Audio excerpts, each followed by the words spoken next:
நம்ம வாழ்க்கையிலையும் நம்ம அடையாளத்தை எவ்வளவு இழந்திருந்தாலும் ஆண்டவர் நமக்கு ஒரு புதிய அடையாளத்தை கொடுக்க உண்மையிலவராக இருக்கிறார். இந்த காலை வேளையில உங்களை பார்த்து ஆண்டவர் கேட்கிறாரு, நீ எவ்வளவு தனிமைப்படுத்தப்பட்ட நிலையில் இருந்தாலும் நான் உன்னை காப்பாற்றுவேன். Amen. Hallelujah. He is our rescuer. ஒரு கடலையே கடந்து அந்த ஒரு மனுஷனுக்காக வந்தார். கதரேனருடைய நாட்டில் வேறு ஒருவருக்குமே அவர் ஊழியம் செய்யல. அவங்க விரும்பல. அந்த எல்லையை விட்டு போங்கன்னு சொல்லிட்டாங்க. நீங்க இந்த எல்லையை விட்டு போங்கன்னு சொல்லிட்டாங்க.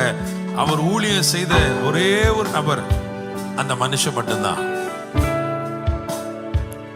ஒரு நபருக்காகவும் அவர் கடந்து வருவார். ஒரே ஒரு சமாரிய ஸ்திரீக்காக அவள் வரப்போகிற கிணறை முன்பதாகவே அறிந்து அந்த கிணறிலே அவள் வருவதற்கு முன்னதாக போய் காத்திருந்தார். நான் விசுவாசிக்கிறேன், இயேசு உங்களை ரொம்ப ரொம்ப நேசிக்கிறார்.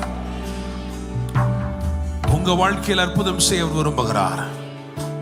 ஒருவேளை நீங்க உங்களை காயப்படுத்தி கொண்டிருப்பீங்கன்னு சொன்னா ஆண்டவர் சொல்றாரு, காயப்படுத்தாத, உன் கரத்திலே கடினமானவைகள் இருக்கிறது, அதை கொண்டு நீங்க உன்னை காயப்படுத்தாத, நான் உனக்கு அற்புதம் செய்கிறேன்னு சொல்றாரு. Amen.